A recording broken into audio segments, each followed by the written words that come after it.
Bismillahirrahmanirrahim. Silahkan keluarkan karena setiap ayat Quran ada fadilahnya, keutamaan-keutamaannya. Kalau ibu ingin bacakan silahkan. Misal, ibu bacakan surah Al-Ikhlas. Qul huwallahu ahad. Al-Ikhlas itu disebut sepertiga Quran. Kalau ibu bacakan Al-Ikhlas kemudian salah satunya apa? Allah akan berikan kemudahan-kemudahan termasuk mempercepat jawaban doa. Misal, ada namanya ulama Sayyid Sabiq Bu, punya kitab Al-Aqaid Al-Islamiyah. Di dalam kitab ini sampai halaman 59, beliau keluarkan hadis posisi paling kanan sebelah bawah tentang seorang sahabat Nabi ketika mau berdoa diawali dengan Al-Ikhlas.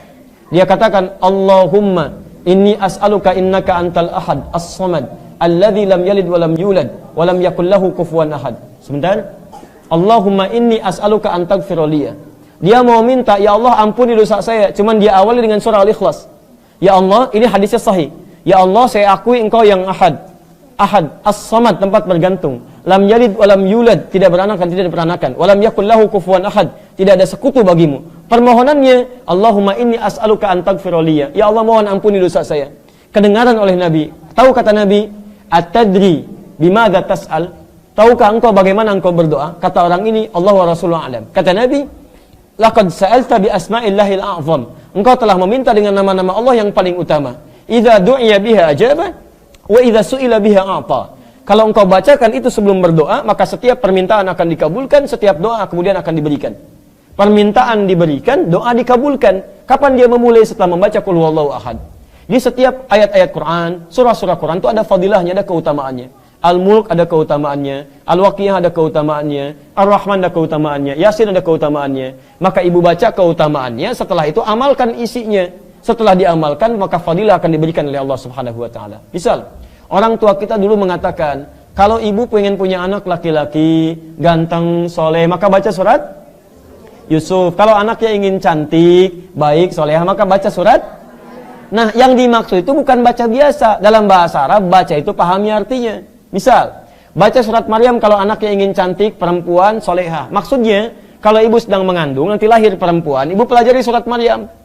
Kemudian bagaimana ibunya Maryam, Hannah merawat Maryam. Misal, ibunya mendoakan dulu kepada Allah, Quran surah ketiga ayat 36.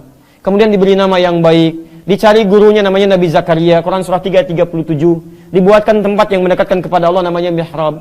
Ketika beliau berdoa, dididik dengan baik, dicari Nabi Zakaria, dicari tempat yang baik, maka dikabulkan doanya. Kata Quran surah ketiga ayat 37 paling kiri sebelah bawah, fataqabbalaha rabbuha biqabulin hasanin wa ambataha nabatan hasana. Diterima doanya oleh Allah, ikhtiarnya diterima, maka kami rawat anaknya dengan pertumbuhannya, dijaga oleh Allah. Kapan itu dijaga? Bukan saat dibaca, tapi saat diamalkan isinya. Makanya kalau ibu punya anak perempuan dikandung, lahir perempuan, ingin soleh seperti Maryam, bukan cuma dibaca surat Maryam, tapi diamalkan isinya. Bagaimana Hannah merawat Maryam, ibu cari kemudian guru yang baik, cari sekolah yang baik, doakan dengan baik. Kalau ibu cuma baca surat Maryam, tapi tidak pernah diamalkan isinya, sampai kiamat kurang 2 hari, gak akan jadi. Gak akan jadi.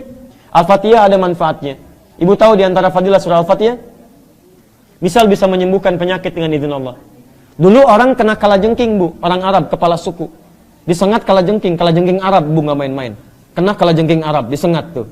Ya, cari obat, nggak ada obatnya. Bagaimana kemudian obatnya? Ketemu para sahabat, dikatakan, siapa yang bisa menyembuhkan? Kata dia dengan izin Allah. Dibacakan Al-Fatihah, Bu, sekali. Cuman dibacakan Al-Fatihah sekali sembuh. Padahal tidak ada obat yang lain. Begitu dibacakan Al-Fatihah sekali sembuh. Kenapa orang sekarang baca Al-Fatihah ribuan kali nggak sembuh-sembuh? Masalahnya bukan Al-Fatihahnya, karena bacaan dia tidak sama dengan bacaan orang dulu. Orang dulu dipahami isinya, dihayati maknanya, dia baca dengan iman. Jadi kalaupun ibu ingin belajar Yasin, baca kemudian isinya, terjemahannya baca, fadilahnya amalkan isinya. Setelah itu baca surat-surat yang lainnya, maka Allah akan berikan keberkahan di dalamnya. Jelas ya?